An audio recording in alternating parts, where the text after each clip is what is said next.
This is Doug Burgum, Republican governor, presidential candidate, and now the Interior Secretary of the United States. And listen to what he just said on Fox News about China's rare earth dominance. He basically admits the U.S. has handed over control of the future. Take a listen. Is this a subject you believe that will come up tomorrow morning when our trade delegation meets with the Chinese officials in London? Well, I'm certain it will, and I think that the central focus of these discussions has to be on something that we've been talking about for a couple of years, which is that China has, going back almost 3 decades, had a very strategic long-term strategy of cornering the market for critical and rare earth minerals. And in process of doing it, it's not just a U.S.-China problem, it's China versus the world. They're controlling over 85% of the processing. So whether it's semiconductors, jet fighters, or anything with an electric motor in it, they can really hold the entire global economy hostage now, and it's one of the reasons why the Trump administration, having a pro-energy, get back in the energy business, not just drill baby drill, but we got to mine baby mine, we got to map baby map, we've got to start developing. The Biden administration was shutting down mining in this country, and we have to have our own secure supply chain of these critical minerals, and that's something that President Trump's agenda is working on very hard, and we've got examples of that, like with the Coliseum mine being approved. We're getting back in the game. And we have to get back in the game in a serious way around critical minerals. Understood. This isn't an Asian news source.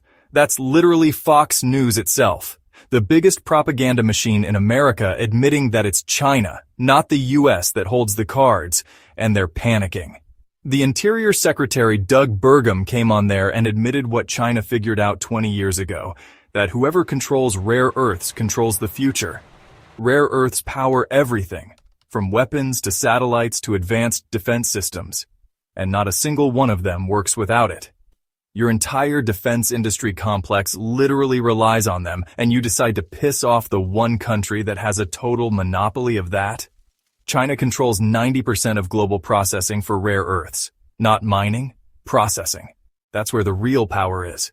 Even if the U.S. can dig up rocks, it still has to ship them to China and ask them nicely to refine it for them. Otherwise, they're unusable. What kind of superpower is that, when your entire supply chain depends on your number one rival? It can't get dumber than that, but it does. You know what the funniest part of this whole interview is? The fact that these so-called secretaries and other people in power are completely useless. Besides wearing fancy suits and repeating the same few talking points that they have for years, they get nothing done. Don't believe me? Listen to this. China figured it out over 20 years ago. Whoever controls rare earths will control the future. From missiles to satellites, electric vehicles, and of course, semiconductors, you need rare earths to make all those.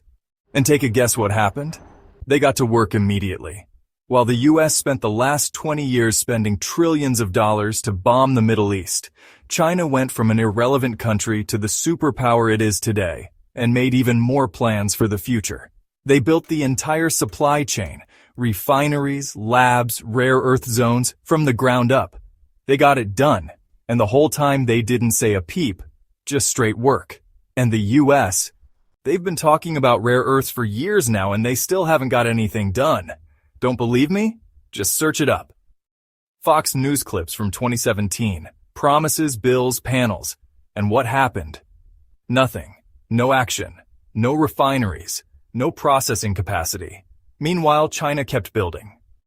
The U.S. was already late 8 years ago when they finally woke up. But even then, they still had a shot at grabbing a piece of the pie. But after all these years, guess what? They're still just talking. Here's an insane statistic. In 2023, China refined an astounding 92% of the world's rare earth oxides. The U.S., just 3%. That's right. 3%. You can't make this stuff up. They're still just talking till this day. Meanwhile, China now controls over 90% of the entire world's rare earth processing. These secretaries in the U.S., they're not serious, just dressed up fancy, but they get nothing done. I'm not exaggerating. How else do you think the world's sole superpower would fall to such desperate strides in just 20 years? To the point where they're asking their supposed enemy to supply them with everything. And I'm not even just talking about normal everyday appliances, but like I mentioned earlier, the entire US defense industry complex is propped up by China. It's like showing up to a gunfight asking if you can borrow a bullet from your rival. You kidding me? But that's the reality. All of America's most advanced weaponry needs China's rare earths. I'm talking about the F-35 fighter jets, night vision goggles, missile guidance systems, and more. If China cuts off exports tomorrow, it would bring U.S. weapons production to an almost complete halt. Even without a war, the U.S. is bound to lose the economic race when all the industries of the future need rare earths. From iPhones, electric cars, wind turbines, even magnets and MRI machines rely on this stuff. And of course, the most important thing of all, semiconductors.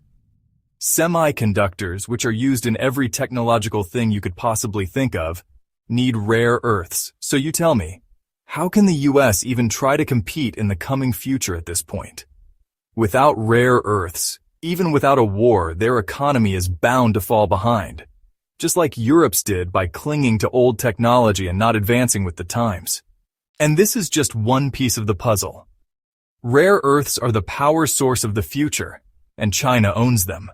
The US can cry about competition, but it's already lost the foundation. And next time, we'll talk about the second piece of this collapse, electricity. So hit subscribe to see more content, and don't forget to drop a like on this video if you enjoyed it.